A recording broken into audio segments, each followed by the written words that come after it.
വിശ്വാസം എപ്പോഴും കാണാൻ പറ്റും. നമുക്ക് നമ്മുടെ വിശ്വാസം കാണിക്കാൻ പറ്റുമോ? കാണാൻ പറ്റാത്ത വിശ്വാസത്തെ നമ്മൾ ഉടമ്പടിയിൽ എന്താ ചെയ്യണത്? കാണാത്ത വിശ്വാസത്തെ കാണുന്ന രീതിയിലേക്ക് നമ്മൾ അതിനെ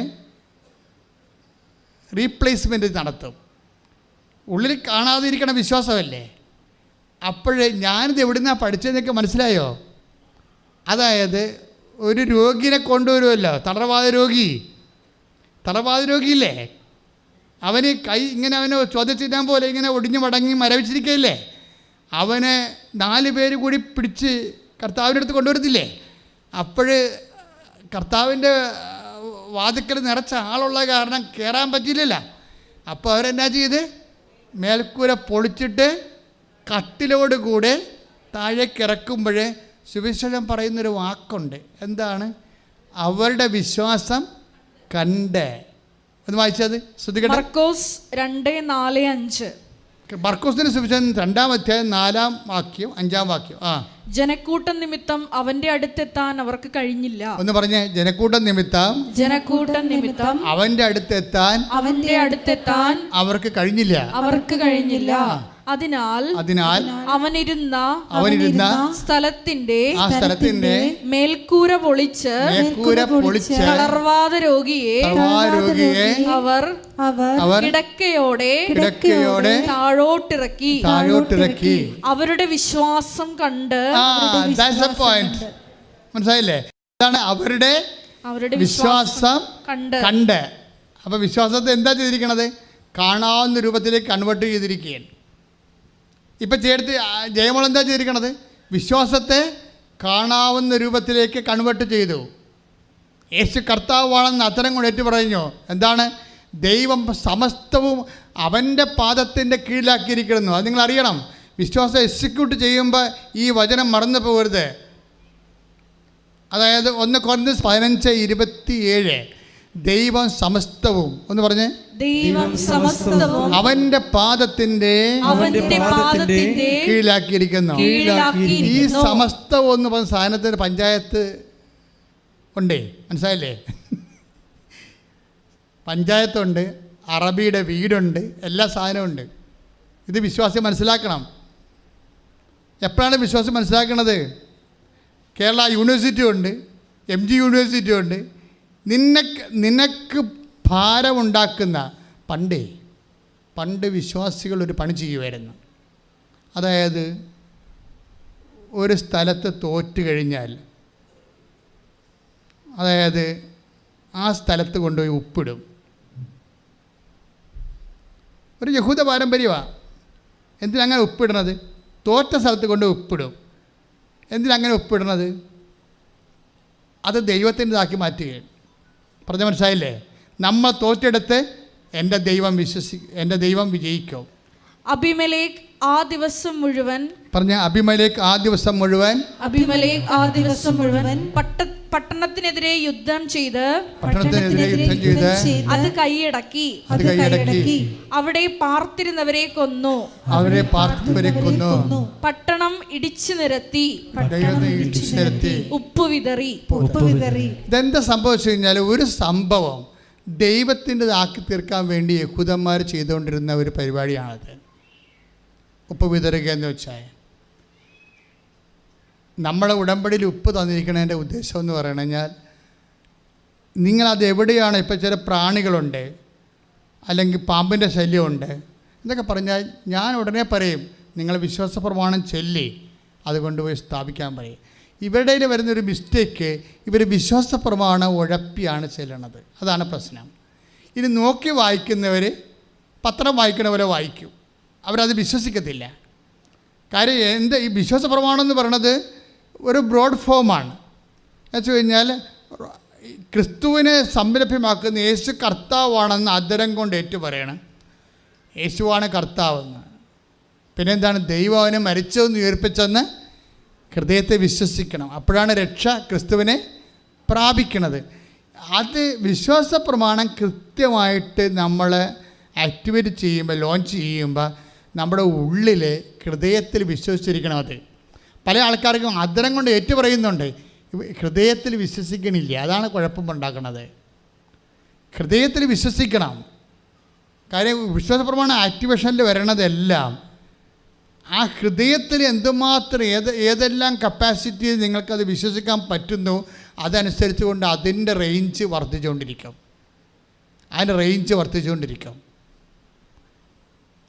ഇതെല്ലാം നമുക്ക് കൃത്യമായ രീതിയിൽ സുവിശേഷത്തിലുള്ള കാര്യങ്ങളാണ്, ഇല്ലാത്ത കാര്യങ്ങളല്ല. ഞാൻ പിന്നെ എന്തുകൊണ്ടാണ് ദൈവം എന്നോട് ഇതൊക്കെ പറയണമെന്ന് വെച്ച് കഴിഞ്ഞാൽ എൻ്റെ ജോലി ഇതായത് കൊണ്ടാണ്. അപ്പം ഞാൻ എപ്പോഴും എനിക്ക് പിടികിട്ടാത്ത പ്രശ്നവുമായിട്ട് ഞാൻ കർത്താവിൻ്റെ മുമ്പ് വന്ന് നിൽക്കും. കർത്താവ് അതെങ്ങനെ ചെയ്യും, കർത്താവ് ഇതിങ്ങനെ ചെയ്യും, അമ്മ അവരത്രയും കഷ്ടപ്പെടുന്നില്ല, അവരെങ്ങനെ രക്ഷിക്കും. ഇങ്ങനെ എപ്പോഴും മനുഷ്യൻ്റെ സങ്കടവും മനുഷ്യൻ്റെ പിരിഞ്ഞു കണ്ടിച്ച സങ്കടവും വിഷമവും കൊണ്ട് എപ്പോഴും ദൈവദൃശ്യം നിൽക്കുമ്പോഴാണ് നമ്മൾക്ക് ദൈവം ഓരോരോ വഴികൾ പറഞ്ഞു തരണത്. അതെല്ലാം അമ്മ മനസ്സിൽ തോന്നിക്കും. പക്ഷേ ഞാൻ എപ്പോഴും നോക്കും സഭയുടെ പഠനങ്ങൾക്കത് എന്തെങ്കിലും വിരുദ്ധമായിട്ട് ഞാൻ പറയുന്നുണ്ടോ എന്ന്. എനിക്ക് സംശയമുണ്ടെങ്കിൽ ദൈവശാസ്ത്രജ്ഞന്മാരോട് ചോദിക്കാം. കാര്യം സഭയുടെ പഠനങ്ങളെ നമുക്ക് പഠിപ്പിക്കാൻ പറ്റത്തുള്ളൂ. ആർക്കും ഈ സഭയിൽ ആർക്കും സ്വകാര്യ പഠനങ്ങളൊന്നും പറ്റത്തില്ല. കാര്യം സഭയെ ആണ് ദൈവം ബൈബിൾ ഏൽപ്പിച്ചിരിക്കുന്നത്, സഭയെയാണ് ദൈവജനത്തെ ഏൽപ്പിച്ചിരിക്കുന്നത്. അപ്പം നമ്മളൊരു എളിയ ശുശ്രൂഷകൻ മാത്രമാണ്. പക്ഷേ ജനത്തിൻ്റെ കണ്ണീര് വരുമ്പോൾ ആ കണ്ണീരിൻ്റെ കൈകടത്തുമ്പോഴാണ് നമുക്ക് ദൈവത്തിൻ്റെ തിരുസന്നിധിയിൽ വ്യത്യസ്തങ്ങളായ പ്രാർത്ഥനാ രീതികൾ ദൈവം തന്ന് അതാത് കാലത്ത് ദൈവം നമ്മളെ നയിച്ചുകൊണ്ടിരിക്കുന്നത്. അതിൻ്റെ അനുഭവങ്ങളാണ് ഞാൻ പറഞ്ഞുകൊണ്ടിരിക്കുന്നത് മുഴുവനും. അപ്പോഴേ എൻ്റെ സഹോദരങ്ങൾ എപ്പോഴും ശ്രദ്ധിക്കേണ്ടത്, നിങ്ങൾ ഇതെല്ലാം ചെയ്യുന്ന ആൾക്കാരാണ്. പക്ഷേ ചെയ്യുമ്പോൾ കർത്താവ് പണ്ടേ പറയുമായിരുന്നത് നിങ്ങൾ ഹാഫ് മൈൻഡഡായിട്ട് ചെയ്യരുത്. പിന്നെ എന്താ ചെയ്യണം? പൂർണ്ണ മനസ്സോടെ ചെയ്യണം. അതാണ് സംഭവം. അത് ഇപ്പം തുടങ്ങിയല്ല, പണ്ട് മുതലേ ഉള്ളതാണ്. അപ്പോൾ പൂർണ്ണ മനസ്സാകാൻ വേണ്ടി നിങ്ങൾ ചെയ്യണ കാര്യം നിങ്ങളറിയണ്ടേ, നിങ്ങളത് ചെയ്യുകയാണെന്ന്. അതിനു വേണ്ടി ഞാൻ വ്യത്യസ്തങ്ങളായ മോഡ് ഓഫ് ആക്ഷൻസും അത് പ്രസൻറ്റേഷനൊക്കെ പറഞ്ഞു തരും. ഇന്ന കാര്യം ഇന്ന രീതി ചെയ്യണമെന്ന് പറയും. കൃപാസ്ഥാന ജീവനോടെ പ്രത്യക്ഷപ്പെട്ട അമ്മേ, ലോകം മുഴുവനും ഇപ്പോഴും ഓൺലൈനിൽ പ്രാർത്ഥിക്കുന്നവരെ, ഇവിടെ തീർത്ഥാടനത്തിൽ വന്ന് തീർത്ഥാടന ഉടമ്പടിയായി നിന്ന് പ്രാർത്ഥിക്കുന്നവരെ എല്ലാവരെയും പൊൻകരങ്ങളിൽ ഏൽപ്പിക്കുന്നു. അമ്മേ, മരുന്ന് ലേപനമല്ല, അങ്ങയുടെ വചനമാണ് ഞങ്ങളെ സുഖപ്പെടുത്തിയതെന്ന് കർത്താവിൻ്റെ വചനത്തിലുണ്ടെങ്കിൽ അതിനർത്ഥം മരുന്നിനെ സുഖപ്പെടുത്താനാവാത്ത രോഗങ്ങളുണ്ടെന്നാണ്. കർത്താവ് എല്ലാ രോഗങ്ങളെയും സമർപ്പിച്ച് പ്രാർത്ഥിക്കുന്നു. കർത്താവ്, നിൻ്റെ വിശുദ്ധ പൗരോഹിത്യത്തെ നീ മഹത്വപ്പെടുത്തണമേ. കർത്താവ്, സഭയിലുള്ള സാന്നിധ്യം നീ പ്രകടമാക്കണമേ. ഈ നിമിഷങ്ങളിലെല്ലാം കർത്താവേ, അങ്ങ് ഞങ്ങളോട് സംസാരിക്കുകയായിരുന്നു. ആ സംസാരത്തിൻ്റെ വെളിച്ചത്തിൽ അങ്ങയുടെ മക്കൾക്ക് അങ്ങ് വിശ്വാസം നൽകി, അവർക്കങ്ങ് വിശ്വസ്തത നൽകി. കർത്താവേ, നിങ്ങൾ ഓരോ ഭവനത്തിൽ ചെല്ലുമ്പോൾ അവിടെയുള്ള രോഗികളെ സുഖപ്പെടുത്തണമെന്ന് കൽപ്പിച്ചയച്ചവനെ, അതിൻ്റെ പേരിലാണ് കർത്താവേ ഞങ്ങൾ ഇന്നും നിൻ്റെ കൽപ്പനയുടെ പേരിലാണ് കർത്താവേ ഞങ്ങൾ കൈ ഉയർത്തി രോഗശാന്തി പ്രാർത്ഥന നടത്തുന്നത്. ഞങ്ങൾ പ്രാർത്ഥിക്കുമ്പോഴൊക്കെ കർത്താവേ അബിമേലെക്കുകാരുമുള്ള യുദ്ധത്തിലെ മോസസ് കൈ ഉയർത്തിയപ്പോൾ ജോഷുവയുടെ സൈന്യം വിജയിച്ചതുപോലെ എന്തെല്ലാം നിൻ്റെ തിരുസന്നിധി ഞങ്ങൾ കൈ ഉയർത്തുന്നുവോ അന്നെല്ലാം ഞങ്ങളെ ബന്ധിച്ചിരിക്കുന്ന രോഗങ്ങൾ, പീഡകൾ, എല്ലാ തരത്തിലുള്ള ദോഷങ്ങൾ, തടസ്സങ്ങൾ യേശു കർത്താവാണെന്ന് പ്രഘോഷിച്ചുകൊണ്ട് പിശാചുകൾ വിട്ടൊഴിഞ്ഞതുപോലെ യേശുവിൻ്റെ നാമത്തിൽ മാരക രോഗങ്ങൾ മാറിപ്പോകട്ടെ. ശ്രദ്ധിക്കട്ടെ.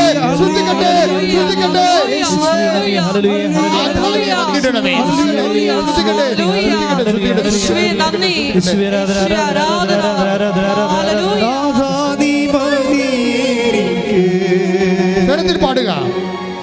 നിൻ കൃപ മതി എനിക്ക്, നാഥാ നീ മതി എനിക്ക്, നിൻ കൃപ മതി എനിക്ക്. ഈ യാത്രയിൽ തിരുകൃപ മതി. ഈ മരുയാത്രയതിൽ ഒരുമിച്ച് പാടുക. ഈ മരുയാത്രയതിൽ തിരുകൃപ മതി. ചെറുത്തി പാടുക സ്നേഹത്തോടെ. നാഥാ നീ മതി എനിക്ക്, നിൻ കൃപ മതി എനിക്ക്, നാഥാ നീ മതി എനിക്ക്, നിൻ കൃപ മതി എനിക്ക്. ഈ മരുയാത്രയതിൽ തിരുകൃപ മതി എനിക്ക്, ഈ മരുയാത്രയതിൽ ഈ മരുയാത്രയതിൽ തിരുകൃപ മതി എനിക്ക്. പരിശുദ്ധ പരമ ദിവ്യകാരുണ്യത്തിന് ആരാധനയും സ്തുതിയും പുകഴ്ചയും ഉണ്ടായിരിക്കട്ടെ. എൻ്റെ പ്രിയപ്പെട്ടവരെ, ജീവനോടെ പരിശുദ്ധമാ പ്രത്യക്ഷപ്പെട്ട ദുരന്തമുണ്ടാകാൻ പോകുന്ന പ്രാർത്ഥിക്കണമെന്ന് ആവശ്യപ്പെട്ടുകൊണ്ട് ലോകത്തോട് പ്രാർത്ഥിക്കാൻ ആവശ്യപ്പെട്ട വിശുദ്ധ മണ്ണിൽ നിൽക്കുകയാണ്. 10,000-കണക്കിന് ആരാധനയാണ് ഇവിടെ നടന്നിട്ടുള്ളത്. ഈ ആരാധന മധ്യ തന്നെയാണ് അമ്മ പ്രത്യക്ഷപ്പെട്ടതെന്ന്. ഇന്നും ആരാധന നടന്നുകൊണ്ടിരിക്കുകയാണ്. അമ്മ നമ്മുടെ കൂടെ സാന്നിധ്യം നൽകുന്നുണ്ട്. എൻ്റെ ദൈവപൈതലേ, നിൻ്റെ എന്തെല്ലാം വിഷയങ്ങളാണോ ഇവിടെ നീ കേട്ടത്, ഉടമ്പടിയിലൂടെ മനുഷ്യൻ കടന്നു ചെല്ലുന്ന എല്ലാ ദുരന്തമുഖത്തും നിന്നോടുകൂടി ദൈവത്തിൻ്റെ വാഗ്ദാനമായി നിൻ്റെ അമ്മയുണ്ട്. ശ്രുതികട്ടെ.